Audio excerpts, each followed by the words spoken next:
Chapter 1. The Labyrinth of Linen. The market at Ori was a dizzying swirl of color and noise, a vast labyrinth of linen, yams, and shouting voices. 6-year-old Namdi clung to the edge of his mother Ma's brightly patterned wrapper, his small face tilted up to watch the women expertly balancing baskets of cassava on their heads. They had come to buy ingredients for the new yam festival, and Ma's attention was momentarily snatched by a fierce haggle over dried fish. Namdi, distracted by a street vendor whose voice boomed like distant thunder, released his grip for just a second. A wave of shoppers laden with goods swept between mother and son.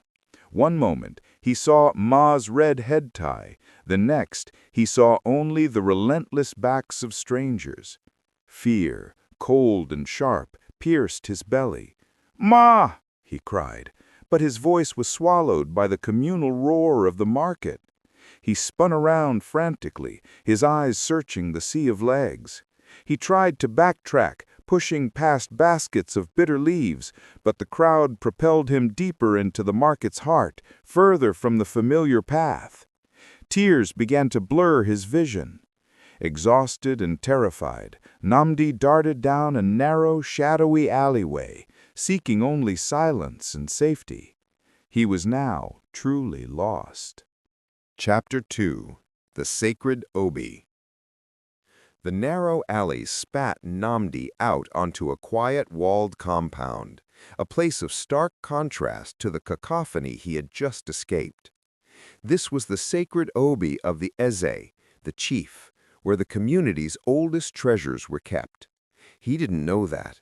He only saw a haven of ancient shade. He stumbled over the root of an immense iroko tree and into a low wooden hut that smelled intensely of dust, dried herbs, and deep history. The hut was empty, but in the center stood a single spectacular object, an Igbo, the ceremonial Igbo slit drum. It was not merely wood, it was a sculpture of dark, polished mahogany, carved with the swirling faces of ancestors. The drum was bound by bands of copper that had turned green with age. Namdi approached it, drawn by a primal, irresistible curiosity. He reached out a trembling hand, tracing the cool, smooth contours of the instrument. It hummed slightly, as if holding its breath. He was mesmerized, his fear of being lost momentarily forgotten, replaced by a deep, resonant fascination. He noticed a slender carved striker lying on the earthen floor. He picked it up, feeling a strange familiarity in its weight. Ignoring the ancient unwritten law that forbade touch, the lost child lifted the striker high, preparing to summon a sound from the silent sentinel. Chapter 3. The Resonant Lineage.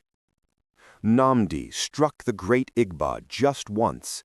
The sound that erupted was not the dull thud of amateur hands, nor the sharp, commanding beat of the Eze's herald. It was a single, perfect note, rich, deep, and startlingly clear like a teardrop falling into a well. The ancient drum had sung a code only intended for the deepest family ear. The reverberation had barely faded when a door creaked open, and a woman appeared in the doorway. She was Eze, the eldest guardian of the royal lineage, dressed in severe black cotton and cowrie shells, her face a road map of tradition. Her eyes, usually clouded by age, snapped open with alarm and then immediate recognition.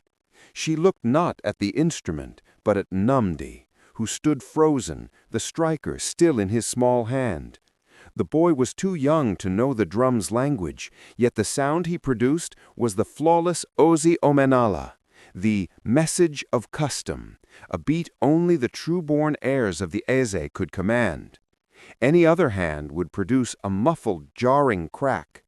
Eze's lips tightened in sudden understanding.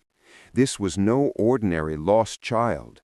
This was the forbidden blood, the scandal they had spent years silencing. She stepped forward, her movements surprisingly swift, and blocked the doorway, trapping the child and his destiny within the sacred obi. Chapter 4. Mma's Terrible Dread. Mma was beyond panic. The market had dissolved into a nightmare where every face was blurred and menacing. She tore through the stalls, screaming Nnamdi's name, her voice raw. She was searching for a lost child, but her soul was gripped by the terrifying premonition of a found secret. She knew the power of the great Igbo. She had grown up hearing the hushed tales of how the drum could not be lied to, how it held the very spirit of the Eze's ancestors and only responded purely to the royal bloodline.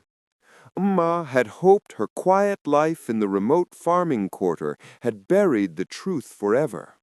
When Nnamdi was a baby, barely a moon old, she had been forced to leave the royal compound in the deepest secrecy, raising him with the fabricated narrative of a traveling husband.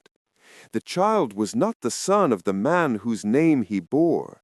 He was the clandestine issue of a youthful forbidden liaison with the Eze himself, years before the Eze's arranged marriage. Now, if Nnamdi, driven by instinct, had found the drum and touched it, the sacred instrument would reveal her shame and the royal deceit to the entire village. The loss of her son was agonizing, but the exposure of the truth, the impending scandal, was a terror that threatened to tear her entire world apart. Chapter 5. The Weight of the Secret. Iyaze, standing sentinel over the boy and the drum, knew Ma would soon come. The old woman's duty was to the lineage, not to domestic secrecy. She had watched Ndamdi's wrath from a distance, recognizing the noble shape of his chin, a spitting image of the Eze in his youth. The perfect tone produced by the drum was the irrefutable evidence she needed. When Ma burst into the compound, her face stained with tears and fear, Iyaze showed no sympathy, only a severe, cold resolve. "The drum has spoken," Iyaze announced, her voice a dry rasp of authority. "Your lie is ended, Ma. No common hand could strike the Manala beat. The child is the blood of the tortoise, the true, hidden son of our chief. You were too fearful to admit the truth, preferring to live a small life built on deceit rather than face the wrath of the chief's jealous wife."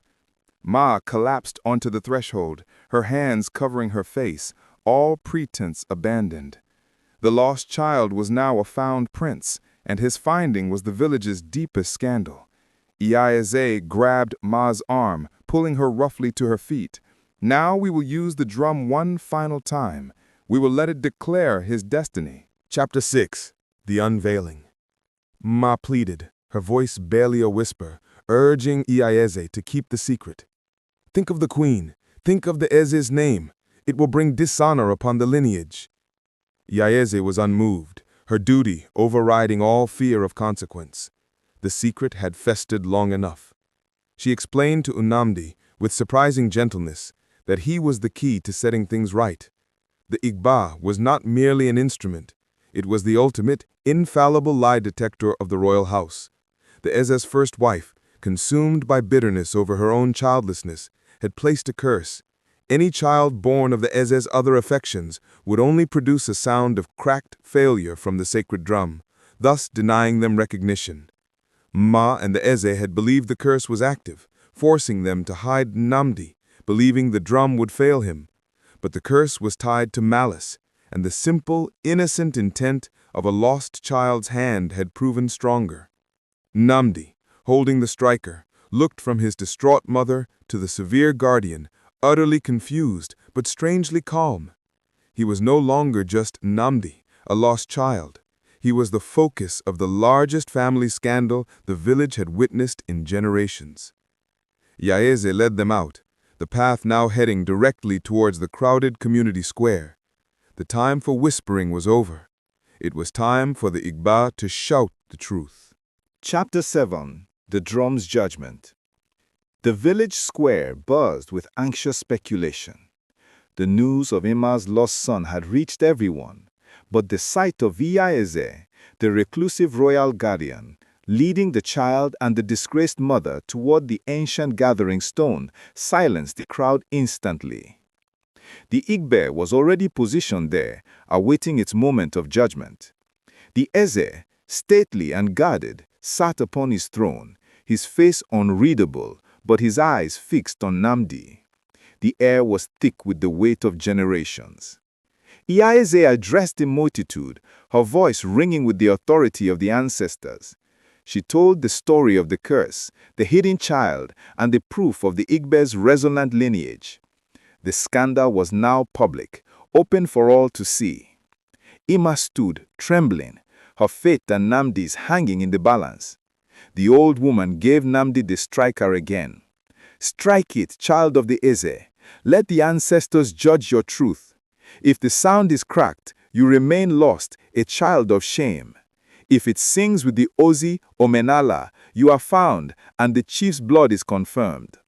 Nnamdi, understanding only that he needed to make the beautiful sound again, closed his eyes, inhaled deeply, and brought the striker down. Chapter 8. The Sound of Finding.